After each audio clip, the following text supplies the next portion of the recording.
Hey, I just wanted to start off today by letting you know that there's nothing wrong with you besides all of them thoughts and all of them conversations that you be having inside of yourself, telling yourself that there's something wrong with you. I want you to know you are not close to your breaking point.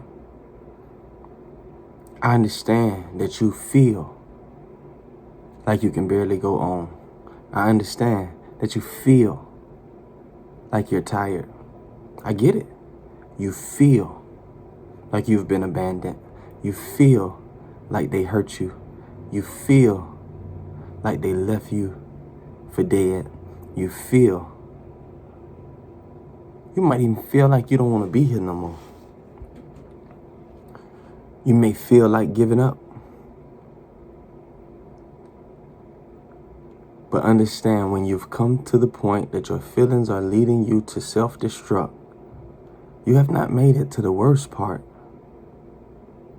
You've actually made it to the possibility of the end of living by illusions and fantasy. You've made it to the possibility of the end of being led by temporal, forever changing, in the realm of truth, non-existent feelings, inner sensations that compel you to act or not. Your feelings were not designed to lead you. Your feelings are not an element of truth. Only what is eternal is real. Your emotions are not eternal. Your emotions change moment to moment, situation to situation. Your emotions are the fuel. They're the soil that your thoughts that you rehearse and recite unconsciously, sometimes even consciously, because we be bored, hands unpreoccupied with our purpose, with tons of free time to just make pictures, look at pictures, and burn pictures and pretend they were never there. But because we don't understand our subconscious thinking mechanism, we do not understand our brain. We don't understand how impressionable we are. We don't understand our reflective nature. We don't understand that everything we input, at some point we output, just like the food you put in your body. So even after you burn the picture and pretend it was never there, it's already had the effect on you necessary to cause you to take whatever dysfunction is associated with said picture out on a reflective being in front of you at some point. And we say the little cliches, hurt people, but why do hurt people hurt people? Do hurt people because they've just grown so malicious that they spend their time purposely finding people to intentionally hurt? Or do hurt people because they're hurt and deny that they're hurt, and they partner with people who are looking for a healthy partnership, and the person seeking a healthy partnership encounters the trauma associated or connected with the person that they've attached themselves with? And I understand that you think that the trauma was the thing that happened way back when, but that's not trauma. If that was trauma, nobody could help you deal with your trauma. Nobody could take your trauma and turn it into anything productive or beneficial. Nobody could remove your trauma. If the trauma was the thing that happened in your past, nobody could do anything about it. So good thing that the trauma is not the instance in the past that we spent our life defining for ourselves to the point that we became dysfunctional along with the diagnosis. The trauma is what you did in your head after the instance happened. Nobody did anything traumatic to you. You traumatized yourself by partnering with thoughts and ideas that flowed from your connection with the instance. And there's many avenues to dealing with that. There are some medical avenues for dealing with that. There are some methods and strategies that you can apply on your own through self-discipline, meditation, and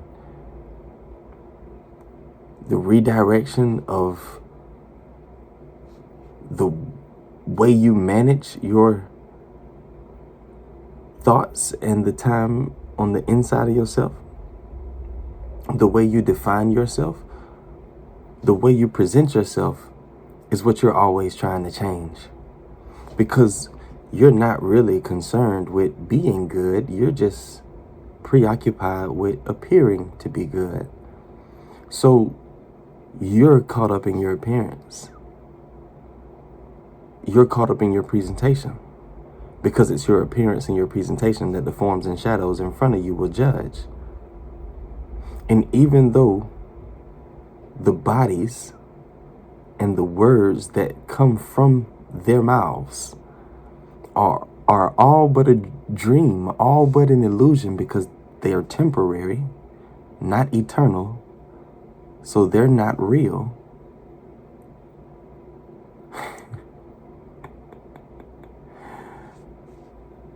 You are literally allowing illusions, figments of your imagination,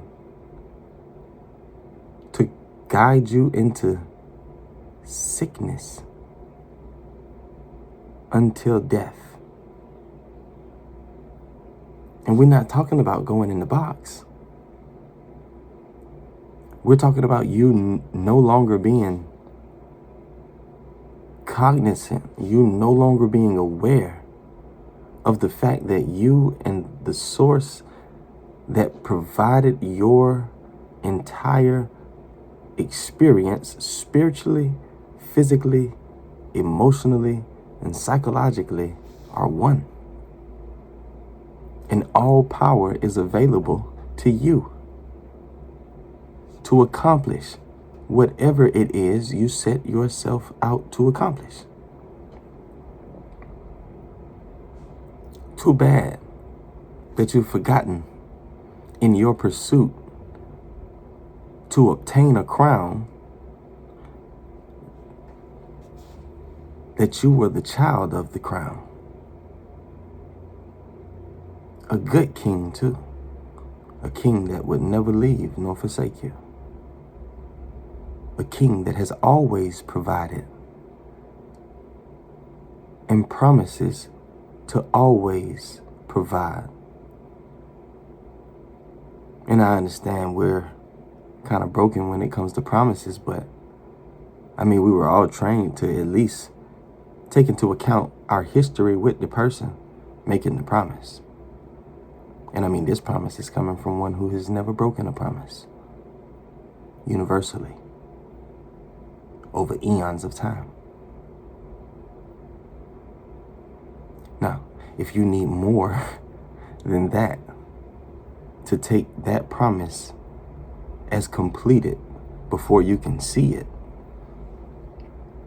then we have a different issue to deal with. We didn't grow suspicious because we were preoccupied and consumed with truth. We grew suspicious because we lived our life in a realm of illusion where things appeared to be one way and oftentimes were completely opposite. Our experience as the delusional character inside of the illusionary realm has left us traumatized. Nobody did this to you.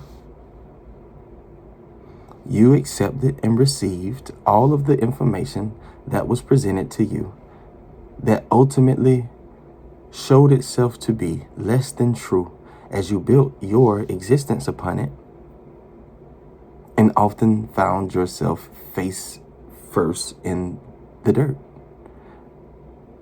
But you blamed the authors, you blamed the information, when there was really only one culprit for every misunderstanding that you ever experienced. And it was your perverted interpreter, your translator, the one that you trust so much. So much that oftentimes when having conversations with other people, rather than ask them what they mean, you rather calculate what they meant and form conclusions about what they meant, to the point that you won't even allow them to tell you that they meant something else. But that's connected to that suspicious nature from your illusionary days that has left you traumatized to the point that even when someone real is in front of you, you think it's but another ghost.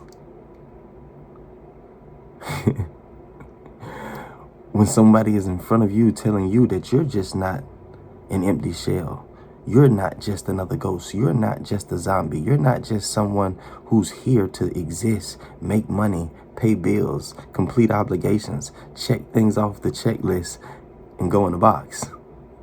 You live in a box to go in a box. If you're going in the box in the end, why would you want to live in the box?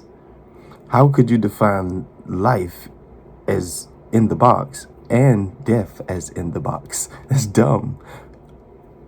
But most of the way we spend our physical existence is idiotic.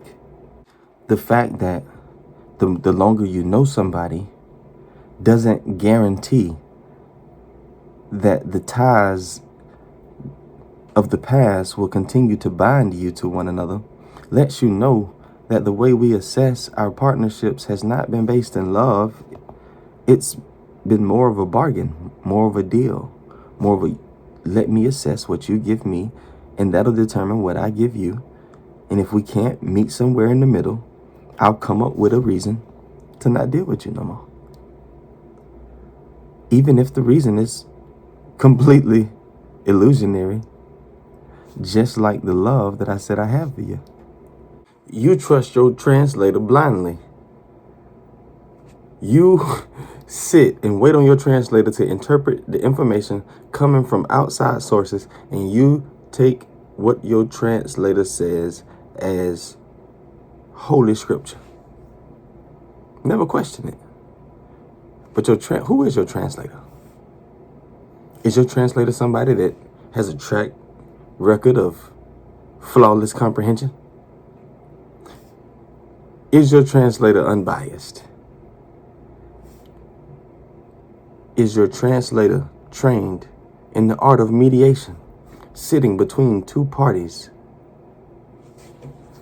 with no motivation, aim, or ulterior motive,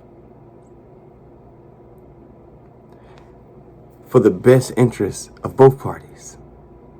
Or is your translator more committed to you? Is your translator a little more selfish?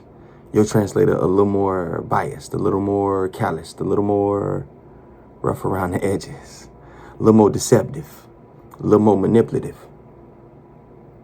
Track history of being wrong over and over again. And I don't mean wrong subjectively. I mean, you opened your mouth and said something would happen and it didn't. You opened your mouth and said something would be and it wasn't. So we love to play with the pliability of language in the arena of accountability. When I have to become accountable for what I say, what I think, and what I've done, now all of a sudden there's no right, there's no wrong, there's no up, there's no down, there's no truth, there's no lie. My judgment of the truth is illusionary. But the fact of the matter remains, it's either true or not. And if it's not, it's false, it's fake, it's illusionary. Words have moved from our friends to one of our greatest enemies.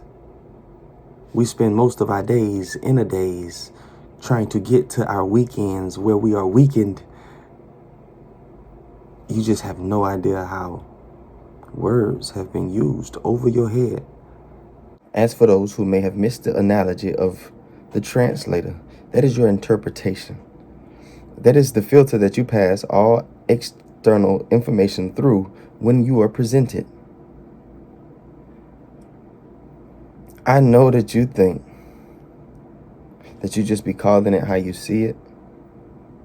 I know that you think that you just tell it how it is. But you do understand that anything that you tell and anything that you call is only based on your familiarity and your past experiences. So unless you're willing to tell me that you have experienced at your age right now all things, and I've had people that say it. I know a beautiful woman who told me she was 67 years old and she knew everything because she was 67. And that was like 10 years ago. I would hope that she has learned something. And matter of fact, I can observe the things in her behavior and in her mannerisms and her daily routine that lets me know that she's learned some things since then. She sits out in the sun now so that her hair and her skin can eat the nutrients that are vital for her to maintain energy throughout the course of the remainder of her physical existence. That's not something she was doing when she was 67 and she told me she knew everything. There have been so many times that people have walked up to me and told me a diagnosis of another person, of myself, of themselves. And because of an extended relationship, the tenure turned into what should have been a new conversation where they took ownership of the false presentation of their perspective and also redefined within the partnership what it was that they had misidentified the first time when they thought they knew.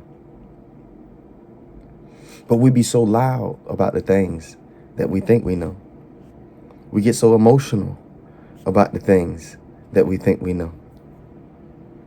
But then when we come into the discovery that what we thought we knew was but another misbelief that should be burned in the pile of broken paradigms that plagued us and led us astray,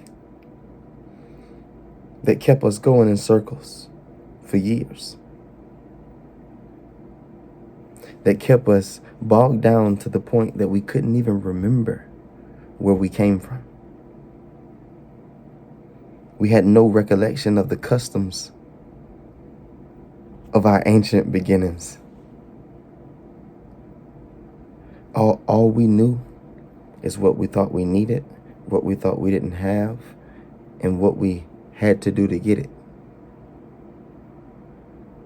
All we knew was the competition with others as they strived to beat us to accomplishing the same thing. And that left us looking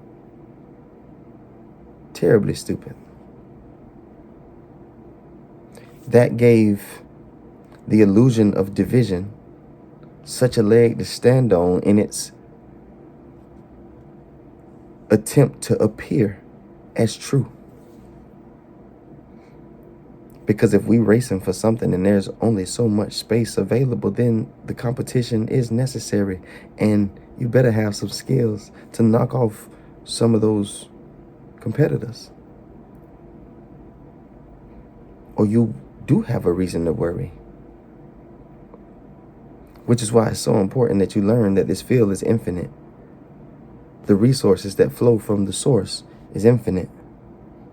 Your ability to carry is infinite. Your time remaining is infinite. The knowledge that you can receive is infinite. So unless you have infinite knowledge already, because you got some type of cheat code, like we playing Grand Theft or The Sims, stop walking around here like you know everything or like you know anything because you've read a handful of books or because you have a library.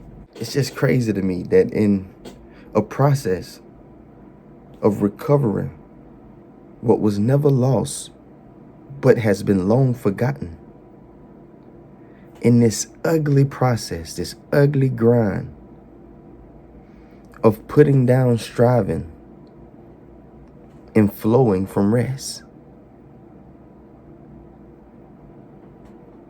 of dropping the habits of a warrior on a battlefield slinging a sword, and learn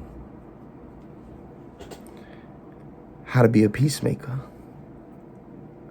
Do you know how much power, how much strength it takes to be a peacemaker? A baby can start a fight.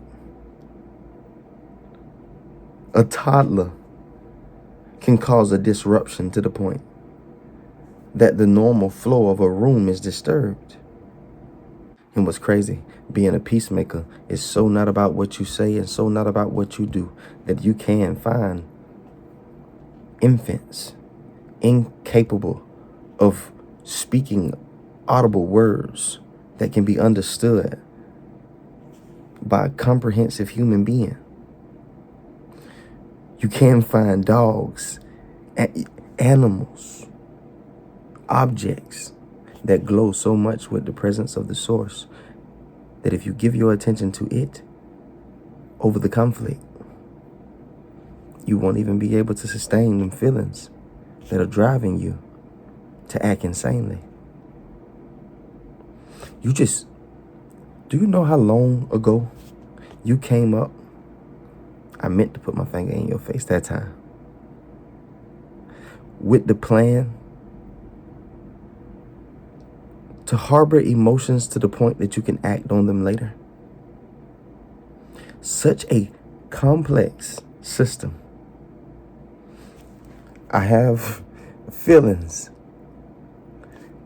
that I want to do something with, but I can't do it right now.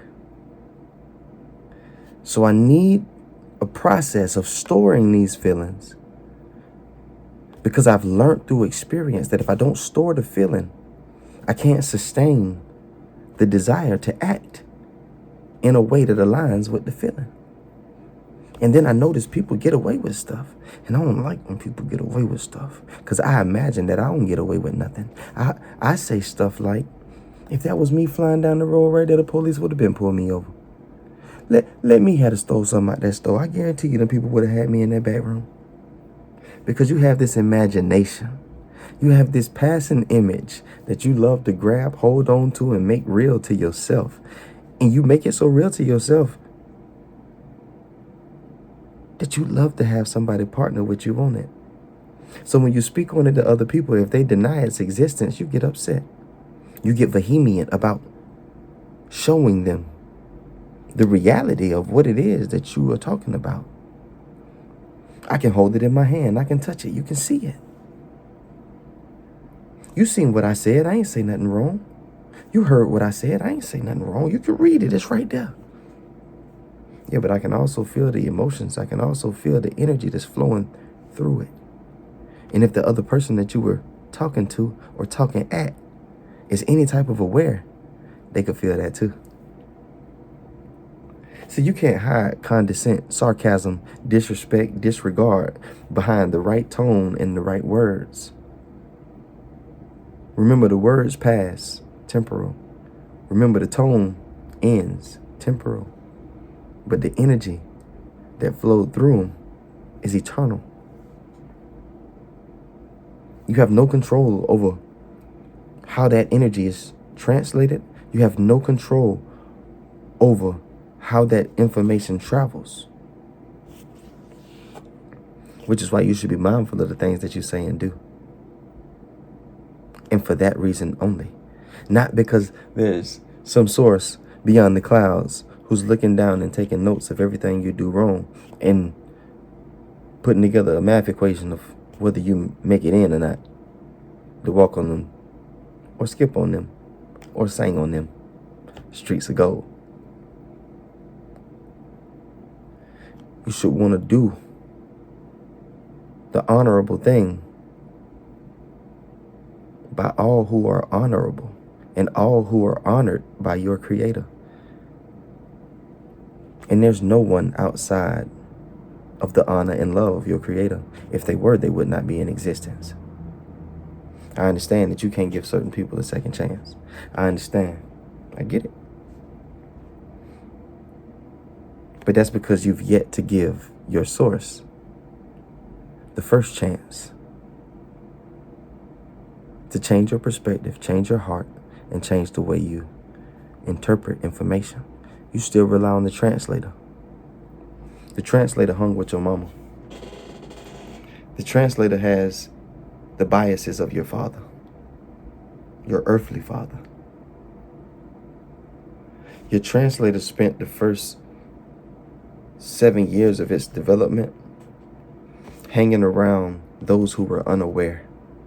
Therefore, your translator has been highly influenced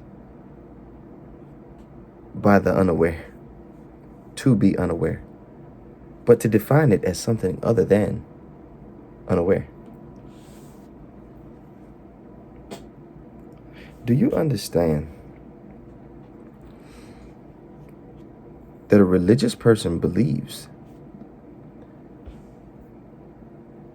listen, that God is not a respecter of persons, that God has no favoritism? In simple layman terms, God don't play favorites, right? We've all heard that. So, no favorites. But there's a power in prayer. And the power in prayer is I have the ability, just like everyone else who is connected to Source, God,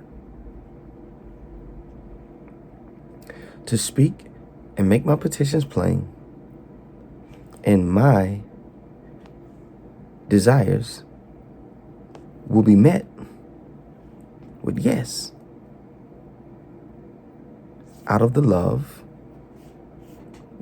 that the non-favorite plan God has. Can we talk statistics for a second? I don't know exactly how many people are in the world, but we can even reduce it down to the amount of people in the United States, or the amount of people that pray in one particular city. Ain't nobody prayed for the same house yet. Ain't nobody went to the same car lot and made the petition for the same car yet. Nobody's prayed for the same woman, the same man. Nobody's prayed to catch the same sale. I can't go for that statistically. So either God has favorites, He's choosing who to bless based on their behaviors, like the Christians say He doesn't do, or the power is not in what you say, how you say it, or how well you meet the Creator's requirements before doing so and after. Not chance, not luck, but what you see yourself with genuinely has either been your greatest gift or your biggest nightmare.